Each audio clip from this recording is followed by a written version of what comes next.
ಚೆನ್ನಾಗಿ ಮಾಡಬೇಕು. ಅದರಲ್ಲಿ ಇದು ಮಾಹಿತಿ ತಂತ್ರಜ್ಞಾನ ಯುಗ, ಇದರಲ್ಲಿ ಮಾಹಿತಿ ತಂತ್ರಜ್ಞಾನವು ಹೆಚ್ಚಾಗಿ ಬಳಸಬೇಕು. ಮತ್ತು ಈಗ ಟೆರರಿಸಮ್ ಎಲ್ಲ ಬಂದಿದೆ, ಬಾಂಬ್ ಡಿಸ್ಪೋಸಲ್ ಹೇಗೆ ಮಾಡಬೇಕು, ಅದನ್ನು ಹೇಗೆ ಡಿಟೆಕ್ಟ್ ಮಾಡಬೇಕು, ಅದೆಲ್ಲ ನಾವು ಕಲಿಬೇಕಾಗುತ್ತದೆ. ಸೈಂಟಿಫಿಕ್ ಏಡ್ಸ್ ಟು ಇನ್ವೆಸ್ಟಿಗೇಷನ್, ಅದನ್ನು ನಾವು ಉಪಯೋಗ ಮಾಡಬೇಕಾಗುತ್ತದೆ. ವಿಜ್ಞಾನವನ್ನು ಹೇಗೆ ಬಳಸ್ಕೊಂಡು ನಮ್ಮ ವಿವೇಚನವನ್ನು ನಾವು ಹೇಗೆ ಮಾಡುವುದಂತ, ಇದೆಲ್ಲ ನಾವು ಚೆನ್ನಾಗಿ ಮಾಡ್ತೇವಲ್ಲ ಅಂತ ನಮ್ಮಲ್ಲಿ ಪರಸ್ಪರ ಒಂದು ಪರಿಪೋಟಿ ಇರಬೇಕು. ಅದರಿಂದ ನಾವು ಇನ್ನೂ ಹೆಚ್ಚು ಕಲಿತೇವೆ. ಒಂದು ರಾಜ್ಯದಲ್ಲಿ ಏನು ಮಾಡ್ತಾ ಇದ್ದಾರೋ ಅದನ್ನು ಇನ್ನೊಂದು ರಾಜ್ಯದಲ್ಲಿ ನಾವು ಅದನ್ನು ಕಲಿಕೊಂಡು ಅದನ್ನು ನಾವು ಅಳವಡಿಸಬೇಕು. ಇದಕ್ಕೆಲ್ಲ ನಾವು ಒಂದು all India police duty meet ಅಂತ ನಾವು ಮಾಡ್ತಾ ಇದ್ದೇವೆ. ಅದರಲ್ಲಿ ಇದು ಎಲ್ಲ ನಮಗೆ ಗೊತ್ತಾಗುತ್ತದೆ. ಮತ್ತವರು ತಂಡ ಎಷ್ಟು ಮಟ್ಟಿಗೆ ಮುಂದುವರೆದಿದ್ದಾರೆ, ನಾವು ಎಲ್ಲೇ ಇದ್ದೇವೆ ಅಂತ. ಆದ್ದರಿಂದ ನಮ್ಮಲ್ಲಿ ಕೂಡ ಒಂದು ಪ್ರೊಫೆಷನಲಿಸಮ್ ಹೆಚ್ಚಾಗುತ್ತೆ ಅಂತ ನಾನು ನಂಬ್ತೀನಿ.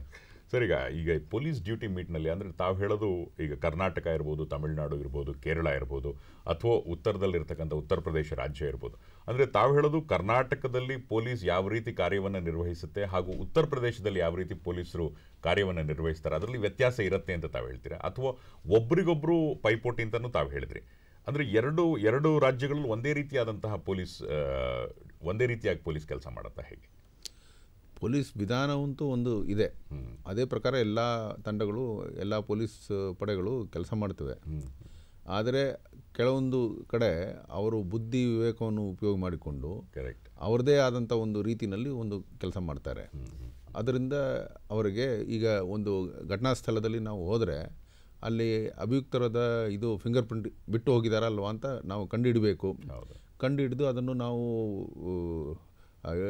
ಸ್ಥಳದಿಂದ ನಾವು ಅದನ್ನು ತೊಗೊಂಡುಬಿಟ್ರೆ ಅಭಿಯುಕ್ತ ಸಿಕ್ಕಿದಾಗ ಅವ್ರದ್ದು ಕಂಪೇರ್ ಮಾಡಿ ಅವರೇ ಇದು ಅಪರಾಧ ಮಾಡಿದ್ದಾರೆ ನಾವು ಕಂಡುಹಿಡಲಿಕ್ಕೆ ಸಾಧ್ಯವಾಗುತ್ತದೆ. ನಮಗೆ ಅದು ಸ್ಥಳದಲ್ಲಿ ಹೇಗೆ ಫಿಂಗರ್ ಪ್ರಿಂಟನ್ನು ಲಿಫ್ಟ್ ಮಾಡಬೇಕು, ಅದನ್ನು ಹೇಗೆ ಪ್ರಿಸರ್ವ್ ಮಾಡಬೇಕು, ಅದನ್ನು ಹೇಗೆ ಕಂಪೇರ್ ಮಾಡಬೇಕು ಅಂತ ನಮಗೆ ಗೊತ್ತಿಲ್ಲ ಅಂದರೆ ನಾವು ಅಭಿಯುಕ್ತರನ್ನು ಕಂಡುಹಿಡಿದು ಅವರಿಗೆ ಶಿಕ್ಷಣ ಕೊಡಲಿಕ್ಕೆ ಆಗೋದಿಲ್ಲ. ಇದರಲ್ಲಿ ಅವರವರು ಬುದ್ಧಿ ವಿವೇಕ ಹೇಗೆ ಉಪಯೋಗ ಮಾಡಿಸ್ತಾರೆ ಅಂತ ಅದು ಭಾಳ ಮುಖ್ಯ ಆಗುತ್ತೆ. ಅಂದರೆ ಬಹುಶಃ ನಿಮ್ಮ ಈ ಕಾಮನ್ ಸೆನ್ಸ್ ಸ್ವಲ್ಪ ಕೌಂಟ್ ಆಗುತ್ತೆ ಅಂತ. ಹೌದು, ಕಾಮನ್ ಅಲ್ಟಿಮೇಟ್ಲಿ ನಾವೆಲ್ಲ ಹ್ಯೂಮನ್ ಬೀಯಿಂಗ್ಸ್, ನಮ್ಮ ಕಾಮನ್ ಸೆನ್ಸ್ ಭಾಳ ಇರಬೇಕು. ಅದನ್ನು ಉಪಯೋಗಿಸ್ಕೊಂಡೆ ನಾವು ಕೆಲಸ ಮಾಡಬೇಕು. ಈಗ ಮೊನ್ನೆ ಮುಂಬೈನಲ್ಲಿ ಇದು ಆಯಿತು, ಭಯೋತ್ಪಾದಕ ಘಟನೆ ಆಯಿತು. ಒಬ್ಬ ASI ಅವರ ಹತ್ರ ಇದ್ದ ಶಸ್ತ್ರಾಸ್ತ್ರಗಳನ್ನು ಉಪಯೋಗ ಮಾಡಿಸ್ಕೊಂಡು ಭಯೋತ್ಪಾದಕರ ಗಾಡಿನಲ್ಲಿ ಗುಂಡಾರಿಸ್ಕೊಂಡು ಬಂದಾಗ ಅವ್ರನ್ನ ಅಲ್ಲೇ ನಿಲ್ಲಿಸಿ ಅವರು ಇದನ್ನು ತಮ್ಮ ಪ್ರಾಣವನ್ನು ಆಹುತಿ ಕೊಟ್ಟು ಅವ್ರನ್ನೂ ಹಿಡಿದಲಿಕ್ಕೆ, ಜೀವಿತವಾಗಿ ಒಬ್ಬರನ್ನು ಹಿಡಲಿಕ್ಕೆ ಪ್ರಯತ್ನ ಮಾಡಿ ಸಫಲವಾದರು. ಈ ಥರ ಹೇಗೆ ಅವರು ಬುದ್ಧಿಯನ್ನು ಉಪಯೋಗ ಮಾಡಿಸ್ತಾರೆ, ಆ ಕ್ಷಣದಲ್ಲಿ ಅವರ ಹತ್ರ ಇರುವ ಅಸ್ತ್ರಾಸ್ತ್ರಗಳನ್ನು ಹೇಗೆ ಉಪಯೋಗ ಮಾಡ್ತಾರೆ, ಅದು ಭಾಳ ಮುಖ್ಯವಾದದ್ದು. ಸರ್, ಈಗ ಪೊಲೀಸ್ ಡ್ಯೂಟಿ ಮೀಟ್ನಲ್ಲಿ ಯಾವ್ಯಾವ ಸ್ಪರ್ಧೆಗಳು ವಿಶೇಷವಾಗಿದೆ? ನಮ್ಮಲ್ಲಿ ಭಾಳ ಸ್ಪರ್ಧೆಗಳಿವೆ. ಇದರಲ್ಲಿ ನಮ್ಮ ವೆಬ್ಸೈಟ್ ಒಂದಿದೆ, ksp.gov.in ಅಂತ. ಆ ವೆಬ್ಸೈಟ್ನಲ್ಲಿ ತಾವು ಹೋಗಿ ನೋಡಿದರೆ ಅದರಲ್ಲಿ all India police duty meet ಬಗ್ಗೆ ಪೂರ್ತಿ ಮಾಹಿತಿ ಕೊಟ್ಟಿದ್ದೇವೆ. ಆ ಪೂರ್ತಿ ಮಾಹಿತಿನಲ್ಲಿ ಏನೇನು ಪ್ರತಿಯೋಗಿತೆ ಇದೆ ಅದರ ಬಗ್ಗೆನೂ ಮಾಹಿತಿ ಇದೆ. ನಾವು ಈಗ ಸೈಂಟಿಫಿಕ್ ಏಡ್ಸ್ ಟು ಇನ್ವೆಸ್ಟಿಗೇಷನ್ ಅಂತ ಹೇಳಿದ್ದೇವೆ.